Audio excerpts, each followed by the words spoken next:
प्रकृति के रहस्य अपने अंतराल में खोजें। हम प्रकृति के असीम समुद्र में एक छोटी मछली की तरह रह रहे हैं। हम उसके मध्यांतर में रहने वाले प्राणी हैं और वह वायुमंडल की तरह हमारे चारों ओर घिरी है। इतना होते हुए भी हम उसके रहस्यों को अत्यंत स्वल्प मात्रा में ही जान पाए हैं। मछली जन्म से लेकर मरण पर्यंत जिस जलाशय में रहती है उसके संबंध में वह नगण्य जानकारी से ही अवगत होती है। उस जल का निर्माण किन गैसों से हुआ है, उसमें क्या रासायनिक पदार्थ घुले हैं, बेचारी को इतनी तक जानकारी नहीं होती। प्रकृति के अनेक रहस्य हमने जान लिए हैं और उस आधार पर कितने ही वैज्ञानिकों ने आविष्कार करके अपने को सुविज्ञ कहलाने, संसार के सुविधा साधन बढ़ाने एवं दर्शकों को चमत्कृत करने में सफलता पाई है। इतने पर भी जो जानना शेष है वह असीम है। उसे समझ पाने में सीमाबद्ध मानव इंद्रिय शक्ति एवं बुद्धि की दौड़ धूप की मर्यादा में रहकर ही जो जाना जा सकता था, जान पाया है या जाना सकेगा। इसके अतिरिक्त जो असीम जानने योग्य बचा रहेगा, उसे पूरी तरह समझ पाना कभी संभव हो सकेगा, इसकी आशा नहीं के बराबर है। हम धरातल के बारे में बहुत कुछ जानते हैं क्योंकि उसी पर रहते हैं और वायुयानों से उसकी स्थिति को देख पाते हैं, किंतु इस पर भी उस पर निर्वाह करने वाले अगणित कृमि कीटक जैसे प्राणियों की अतीन्द्रिय क्षमता के संबंध में बहुत ही कम जान सके हैं। जीवन के संचालन में सहायक बैक्टीरिया और मरण के अग्रदूत वायरसों की विचित्रता और बहुलता के संबंध में भी बहुत ही कम जान पाए हैं। दाम्पत्य जीवन का निर्वाह करने का आदिम काल से अभ्यास है। प्रजनन के संदर्भ में भी बहुत कुछ जाना जा सका है, किंतु यह सफलता अभी भी हस्तगत नहीं हुई है कि पुत्र या पुत्री में से जिसे चाहें उसे जन्म दे सके। ऊपर आसमान में दृष्टि उठाकर देखने से बादलों के उठाव तो दिखते हैं, पर यह नहीं कहा जा सकता कि वे कब, किस स्थान पर, कितनी मात्रा में जल बरसाएंगे। आंधी तूफान कब आ धमके और कितनी उखाड़ पछाड़ करने के बाद कहाँ जाकर बुलबुले की तरह समाप्त हो जाए, इसे भला कौन जानता है। किस क्षेत्र में किस महामारी का कितना प्रकोप होगा और वह चिकित्सा प्रयोजन को झुठलाकर कितनों को काल का ग्रास बना लेगी, इस तक की तो समग्र जानकारी मिल नहीं पाई है। निश्चित और सफल चिकित्सा की बात तो और भी आगे की है।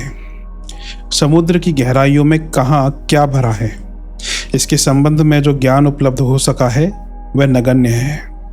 अंतरिक्षों की शून्यता में क्या पदार्थ कितनी मात्रा में कहाँ भरा रहता है, इसकी जानकारी कुछ एक मील तक ही विदित हो सकी है। अनंत आकाश में बिखरे हुए ग्रह, तारकों और निहारिकाओं की वास्तविक स्थिति क्या है, इस संबंध में जो कुछ कहा जाता है वह सब अनुमान के आधार पर ही तो है। कौन जाने उन कल्पनाओं में कितनी सच्चाई है। अपने ब्रह्मांड के ठीक पीछे उतना ही सशक्त और समग्र एक प्रतिविश्व चलता है। Anti universe, anti matter, anti atom आदि का अस्तित्व मान्यता प्राप्त कर सकता है, किंतु काया के साथ लगी रहने वाली इस छाया के संबंध में हम कितना कम जानते हैं। यदि उसे जान सकें तो इन लोकांतरों में, वहाँ के वातावरण में आमूल चूल स्तर तक परिवर्तन हो सकता है। इससे भी अधिक स्पष्ट अंतर जगत है जिसमें मृतात्माएं निवास करती हैं और मनुष्य के साथ भले बुरे व्यवहार करती रहती हैं। उनके क्रियाकलापों के परिचय हमें एक निश्चित वास्तविकता की तरह मिलते रहते हैं। इतने पर भी यह नहीं कहा जा सकता कि वे किस स्थिति में कहाँ रहती और किस प्रकार निर्वाह करती हैं। विभिन्न धर्म संप्रदायों ने, यहाँ तक कि परामनोविज्ञानियों ने भी उनकी सत्ता के प्रमाण परिचय उपलब्ध कर लेने पर भी उनके निर्वाह एवं कार्यक्षेत्र के बारे में कोई निश्चित बात नहीं की है। मरणोत्तर जीवन अभी भी उतना ही रहस्यमय बना हुआ है जितना कि पहले कभी था। बुद्धिवाद और प्रत्यक्षवाद ने यूं उन मान्यताओं को बहुत कुछ सीमाबद्ध कर तो दिया है, फिर भी अभी तक ऐसे प्रमाण मिलते रहते हैं जो सर ओलिवर लॉन्ज जैसे विज्ञानियों को अध्यात्मवादी बना देते हैं। वर्षा में यूं पानी ही बरसता है, पर घटनाएं साक्षी हैं कि उसमें कई बार शक्कर घुली हुई पाई गई है और ऐसी लालिमा बरसी है जो कपड़ों और जमीन को रंग दे। आसमान से मछली और मेंढकों जैसे जीवित जंतुओं का बरसना तो और भी अधिक आश्चर्यजनक है।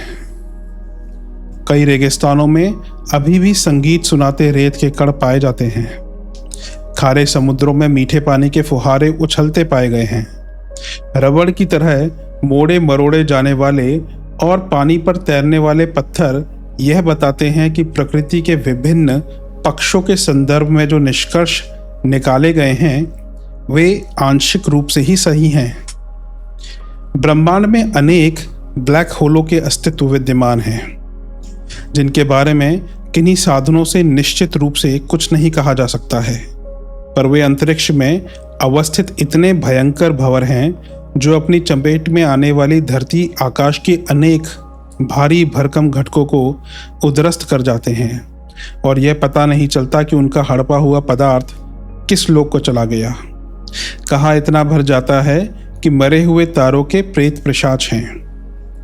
मनुष्य यूं एक सीधा साधा सा ही प्राणी है, पर उसका मस्तिष्क के रहस्यवाद कभी कभी इतना विलक्षण पाया जाता है कि आश्चर्यचकित रह जाना पड़ता है। मोटे ग्रंथों को स्मृति पटल पर सुस्थिर कर लेना, छोटी आयु में ही संगीत आदि की विलक्षण प्रतिभाओं का परिचय देना चकित कर देता है कि बिना किसी क्रमबद्ध प्रशिक्षण के ये विभूतियां किस प्रकार जाग पड़ी। अतीन्द्रिय क्षमताओं के क्षेत्र में कई मनुष्य ऐसे पाए गए हैं जो दूरदर्शन, दूरश्रवण, भविष्य कथन, विचार संप्रेषण आदि विशेषताओं से संपन्न होते हैं और ऐसे अविज्ञात बातों को बिना किसी सहायता के इस प्रकार बताते हैं मानो उन्होंने वह सब प्रत्यक्ष देखा हो। उड़नतश्तरियां अभी भी रहस्य बनी हुई हैं। उन्हें बुद्धि भ्रम और प्रकृति घटकों की विलक्षणता कहकर समाधान किया गया है, फिर भी उनके द्वारा छोड़े अवशेषों या साथ ले गए पदार्थों की यथार्थता का पता लगाने पर इन समाधानकर्ताओं को स्वयं असमंजस होता है कि लोकांतरों से आवागमन का यह कोई माध्यम ही तो नहीं है। रेगिस्तानों में जहां पानी का कोई आधार नहीं, उगने वाले कैक्टस पौधों को हरे भरे देखकर यह आश्चर्य होता है कि इन परिस्थितियों में वे जीवन जल किस प्रकार और कहां से प्राप्त करते हैं। अपनी धरती तोप के गोले से भी अधिक तेजी से सूर्य की परिक्रमा करती है, अपनी धुरी पर घूमती है, लहराती है। इतने पर भी उस पर रहने वाले हम मनुष्यों को उससे तनिक भी प्रभावित नहीं होना पड़ता। यह कैसे आश्चर्य की बात है। सभी ग्रह अधर में लटके हुए हैं और द्रुत गति से दौड़ते हैं, फिर भी नीचे नहीं टपक पड़ते। कैसी पारस्परिक आकर्षण की रस्सियां उन्हें आपस में बांधे हुए है। आश्चर्य की बात ही तो है। कई बार मनुष्यों को शरीर से झटका देने वाली बिजली या अग्निकांड खड़ा कर देने वाली ज्वाला फूट पड़ती देखी गई है। 90% पानी वाले इस शरीर का ज्वालामुखी की तरह फूट पड़ना कितना अचरज भरा है। मनुष्य ने अनेक कल कारखाने, पुल, बांध आदि बनाए तो हैं, पर वह अपनी ही जाति वालों को एक धर्म, एक संस्कृति, एक कानून और एक देश बनाकर रहने के लिए सहमत नहीं कर सका है। उसके बुद्धि वैभव को इतना भी ना कर पाने पर किस आधार पर सराहा जाए।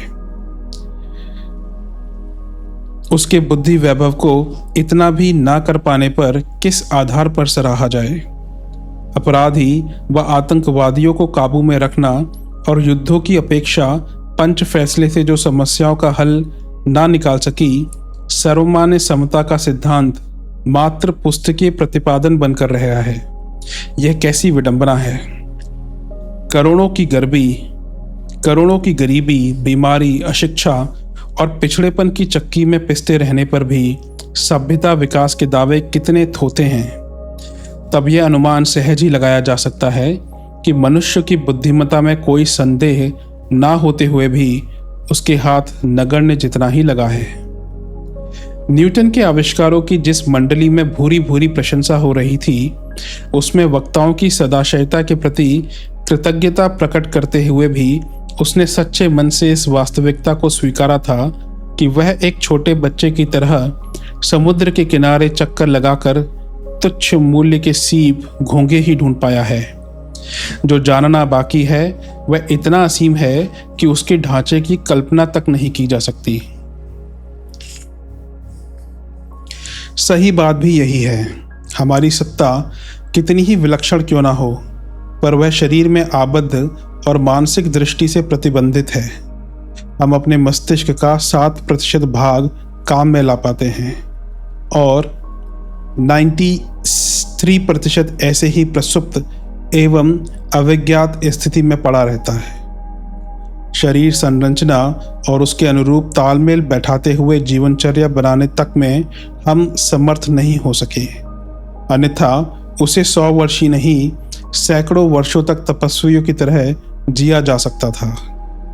विज्ञान के भौतिक पक्ष पर ही यत्किंचित अन्वेषण करने और थोड़े से चमत्कार प्रस्तुत करने में ही हमने सफलता पाई है, सो भी आधी अधूरी, क्योंकि ब्रह्म और प्रकृति के सभी कार्य सुव्यवस्थित और सुनियोजित रीति से चल रहे हैं।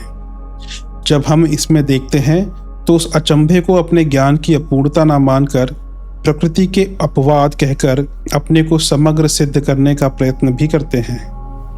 भौतिक बुद्धि और भौतिक उपकरणों की सहायता से किए गए अन्वेषण, इंस्पेक्शन और निकाले गए सिद्धांत, कंसेप्ट्स, प्रिंसिपल्स सदा अपूर्ण और विवादास्पद ही बने रहेंगे।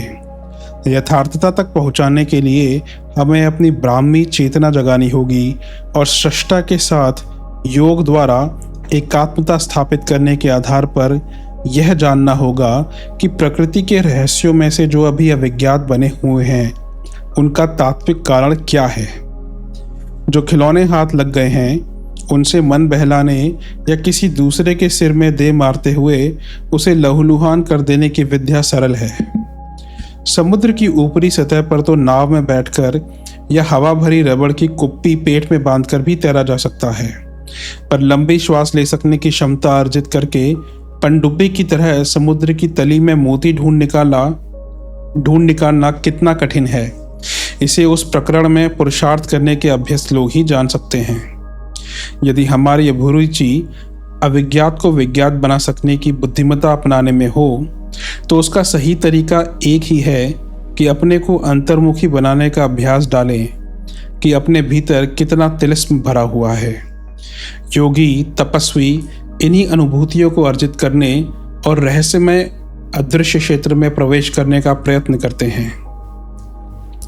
चक्रों, कोशों, ग्रंथियों, उपत्यकाओं को में समाहित रहस्य ऐसे हैं जिनकी क्षमता और स्थिति समझ लेने पर मनुष्य ब्राह्म जगत में प्रकृति के रहस्यों को जानने में समर्थ हो जाता है। चेतना का केंद्र मस्तिष्क और संवेदना का स्रोत हृदय है। यदि इन दोनों के साथ अपनी अनुभूतियों का तादात्म्य किया जा सकता है तो ब्राह्मी चेतना के साथ भी अपना संबंध जुड़ सकता है। सच्चे संबंधी परस्पर अपने रहस्यों को भी साक्षी पर प्रकट कर देते हैं। प्रकृति की अधिष्ठात्री मातृशक्ति और चेतना के निकटवर्ती केंद्र पर ब्रह्म के साथ संबंध जोड़ा जा सके तो समझना चाहिए कि सभी रहस्यों के उद्घाटन की चाबी हस्तगत हो गई। मनुष्य की अपनी आवश्यकता, मर्यादा और क्रियाशीलता की परिधि सीमित है। उतने भर से ही कार्यरत रहा जाए तो उतना समग्र रूप से उपलब्ध हो सकता है जो सरल जीवन को सुखपूर्वक जीने के लिए आवश्यक है। इतना हस्तगत हो सके तो मनुष्य हंसती हंसाती, उठती उठाती जिंदगी जी सकता है। कदाचित किसी को रहस्योद्घाटन में ही रुचि हो और प्रकृति के अविज्ञात आधारों को समझने की उत्कंठा हो तो उसके लिए आवश्यक है कि आत्म संरचना और उससे संबंधित रहस्यों को जानने का प्रयत्न करे, जैसा कि हमारे पूर्ववर्ती ऋषि तपस्वी करते रहे हैं। जो भौतिक उपकरणों से बौद्धिक उछल कूद से एक सीमा तक ही संभव है। रहस्यों की चाबी तो उस प्रकृति पुरुष के हाथ में है जिसके साथ संबंध जोड़ने में हम प्रायः कतराते ही रहते हैं। 15 करोड़ मील लंबी पूंछ वाले ब्रह्मकीट धूमकेतु। प्रकाश की लंबी रेखा बुहारी की तरह पूंछ वाला एक तारा कभी आकाश में दिखाई दे जाता है तो भारतवर्ष ही नहीं, सारे विश्व में बेचैनी फैल जाती है। यह तारा, जिसे धूमकेतु या पुच्छल तारा कहते हैं, अशुभ और अनिष्ट का सूचक समझा जाता है।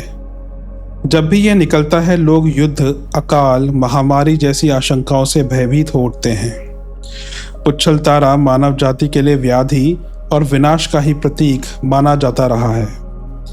इस विश्वास के पीछे कितना कुछ सत्य है, यह तो बहुत दिन बाद पता चलेगा, किंतु यह तारा सृष्टि का एक विलक्षण आश्चर्य अवश्य है। कहते हैं, प्राचीन काल में योगियों और सिद्ध महात्माओं के शरीर से ब्रह्मकीट नामक एक कीड़ा निकला करता था। वह चाहे जहां जाकर किसी को भी नष्ट कर दिया करता था। महासती गौरी एक बार अपने पिता प्रजापति दक्ष के घर यज्ञ देखने गई थी। वहां उन्होंने अपने पति शंकर का अपमान देखा तो यज्ञ कुंड में ही जल मरी थी। यह समाचार जब शंकर भगवान को मिला तो उन्होंने भी ऐसा ही वीरभद्र नामक एक जंतु अपनी जटाओं से निकाल कर भेजा था, जिसने दक्ष का यज्ञ विध्वंस कर उसका सिर काट लिया था। संभव है तब मानसिक शक्तियों के संहारक उपयोग का योगियों को ज्ञान रहा हो और इस तरह का कोई ज्योति पुरुष उत्पन्न करना संभव रहा हो। जिस तरह यह पुच्छल तारा या धूमकेतु सूर्य भगवान के शरीर से अचानक प्रकट होता है और पृथ्वी पर रहने वाले लोगों को डरा धमका देता है।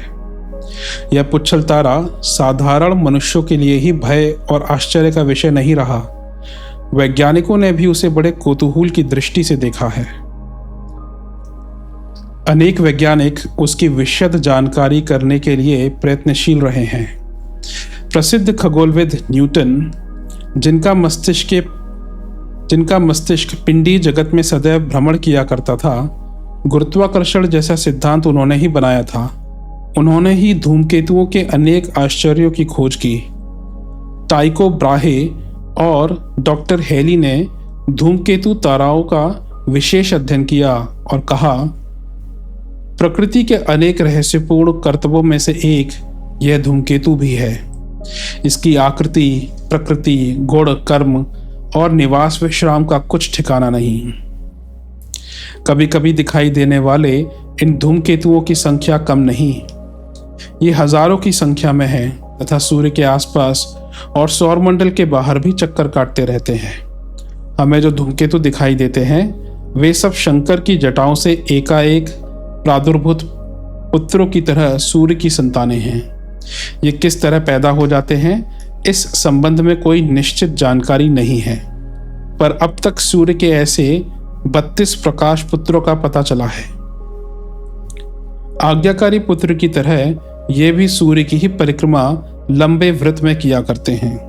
हेली, फॉय, ओल्वेरस, ब्रोडसेन, इंके, टूटल आदि धूमकेतु 3 वर्ष से लेकर 100 वर्ष की अवधि में सूर्य की परिक्रमा कर लेते हैं। कुछ धूमकेतु 150 वर्ष तक में सूर्य की परिक्रमा पूरी करते हैं। जब कभी ये पृथ्वी के वायुमंडल में आ जाते हैं, हमें दिखाई देने लगते हैं। हेली धूमकेतु तो हर 76 वर्ष बाद आता ही रहता है। इससे पहले वह 1910 में आया था। द्वितीय विश्व युद्ध की तैयारियां तभी हुई थी। इसी से लोग अनुमान लगाते हैं कि अगले दिनों तृतीय विश्व युद्ध की तैयारियां हो तो कुछ आश्चर्य नहीं। संभव है तब मानव जाति पर बड़े संकट आए। यदि ऐसा हुआ भी तो आगे का संसार एक नए अध्याय से ही आरंभ होगा, जिसमें सब लोग प्रेम, मैत्री, सहयोग और सहानुभूति का व्यवहार करते हुए सुखी रहेंगे।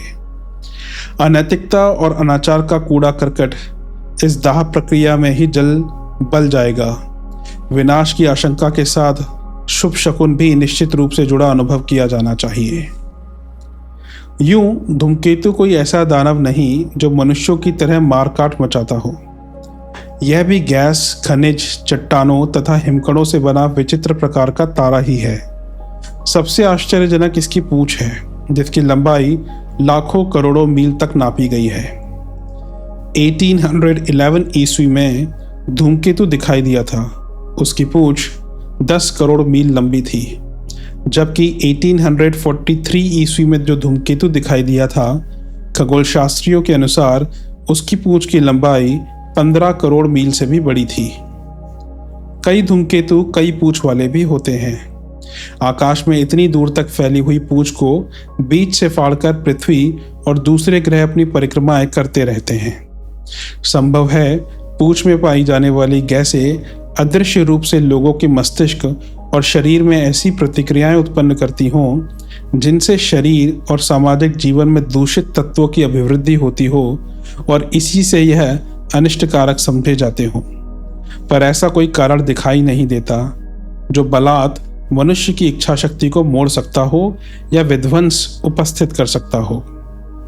इसकी आकृति ही भयंकर होती है। भार तो बहुत ही कम होता है, इसलिए इनसे टकराने का कोई डर नहीं रहता। दक्षिण अफ्रीका में कुछ ऐसे जंतु पाए जाते हैं जो दुश्मन को देखकर ऐसी भयंकर आकृति बना लेते हैं कि दुश्मन उन्हें देखते ही भयभीत हो जाता है और वहां से भाग जाता है।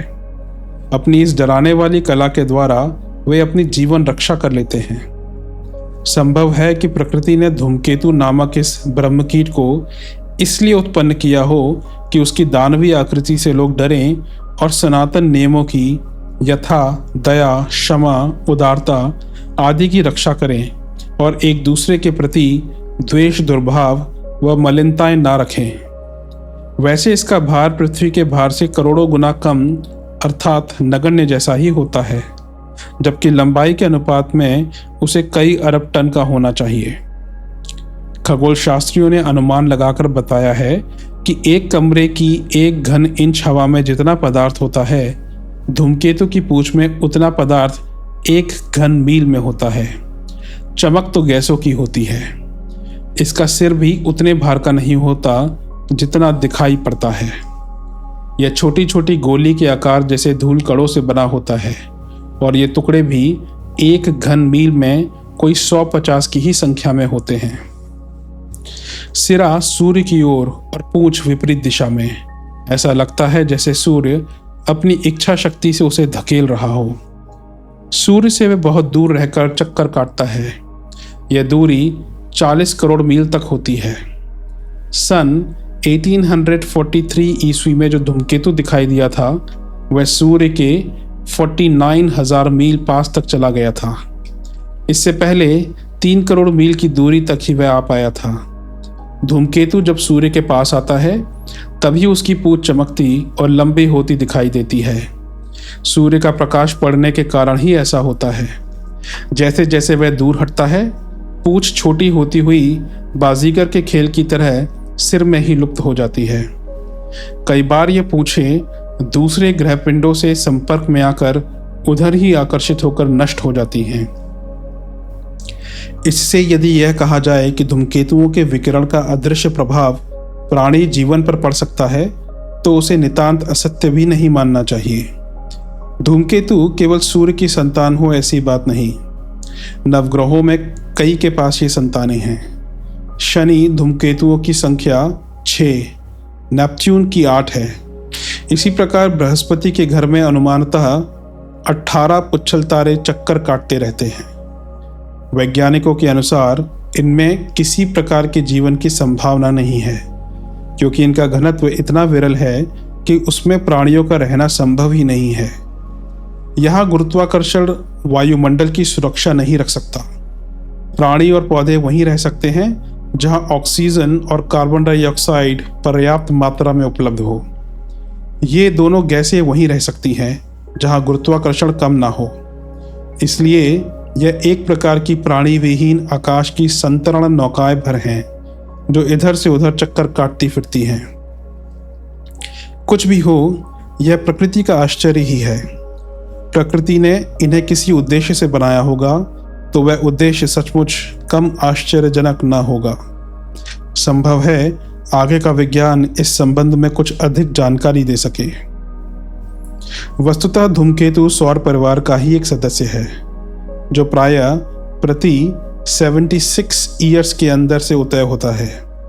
इसकी बनावट ऐसी है जो पृथ्वी के वातावरण को विशेष रूप से प्रभावित करती है। इसकी चर्चा करना यहाँ प्रासंगिक इसलिए होगा कि इस सदी में दूसरी बार सन 1910 ईस्वी के बाद 1986 ईस्वी में यह पुनः पृथ्वीवासियों को दिखाई दिया। इसके अंतर्ग्रही प्रभाव अभी से धरित्री को प्रभाव करने लगे हैं। भारतीय शास्त्रों में 33 धूमकेतुओं का वर्णन है। वे सभी दैत्य राहु के पुत्र समझे जाते हैं। इनके प्रकट होने का अर्थ होता है विनाश की संभावनाएं सन्निकट होना। एक यहूदी इतिहासकार जेस्फी ने इसे अभिशप्त क्षेत्र के ऊपर ईश्वर की तलवार का नाम दिया है। जब कभी भी धूमकेतु का उदय धरती पर हुआ, तभी युद्ध, अकाल, भय, बीमारी तथा अन्य प्रकार की विभीषिकाएं प्रकट हुई हैं। अब प्रश्न उठता है कि यह पुच्छल तारा है क्या? आज से लगभग 70 करोड़ वर्ष पूर्व सूर्य असंख्य टुकड़ों में फैलता चला गया। गुरुत्वाकर्षण के सिद्धांत के अनुसार सूर्य से पृथक हुए ये टुकड़े वायुमंडल में मंडराते हुए पुनः जब सूर्य के पास पहुंचे तो इनकी लंबाई करोड़ों किलोमीटर तक फैलती चली गई। इन्हीं को ज्योतिर्विदों ने पुच्छल तारे के नाम से पुकारा है। दुनिया का सबसे पहला धूमकेतु ईसा से 300 वर्ष पूर्व चमका। चीन के वैज्ञानिकों ने इसका रिकॉर्ड रखा है। उनके अनुसार यह धूमकेतु देवताओं द्वारा छोड़ी गई दुर्गंध का प्रतीक था, जिससे युद्ध, महामारी, दुर्भिक्ष जैसी विनाश की संभावनाएं स्पष्ट दृष्टिगोचर होने लगी। वेस्पीसियन नाम के रोमन सम्राट की मृत्यु धूमकेतु के प्रकट होने के समय ही हुई। उसी समय महामारी का दौर फैला। सन 1066 में धूमकेतु दिखाई देने का परिणाम विलियम कॉन्करर का आक्रमण था। अमेरिका के वैज्ञानिकों के अनुसार धूमकेतु पृथ्वी के सन्निकट आते समय उसका मलबा सड़ने लगता है, जिसके फलस्वरूप विभिन्न प्रकार की विषैली गैसें उत्सर्जित होती हैं। ये गैसें पृथ्वी पर बसे प्राणियों के लिए प्राणघातक सिद्ध हो सकती हैं।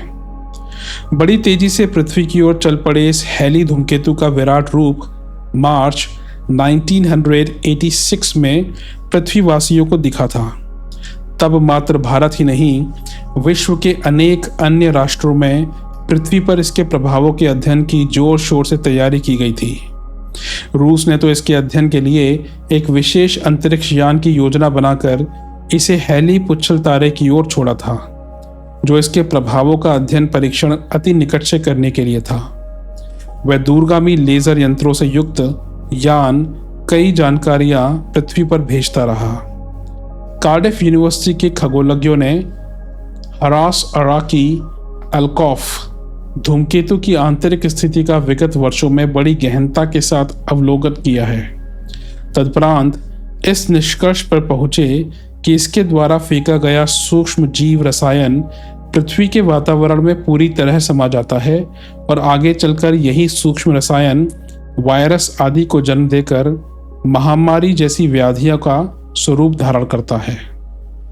ऐतिहासिक पृष्ठभूमि का अवलोकन करने से पता चला है कि जब कभी भी धूमकेतुओं का प्रकटीकरण हुआ है, तभी प्लेग, ब्लैक डेथ व चेचक जैसी बीमारियां फैली हैं। इसकी जानकारी डिजीज फ्रॉम स्पेस के लेखक प्रोफेसर चंद्र विक्रमासिंघे की पुस्तक से मिलती है। उन्होंने लिखा है कि धूमकेतु की पूंछ में एक विशिष्ट प्रकार के रोगाणु पाए गए हैं, जो इन बीमारियों को फैलाने का मूल कारण बन जाते हैं।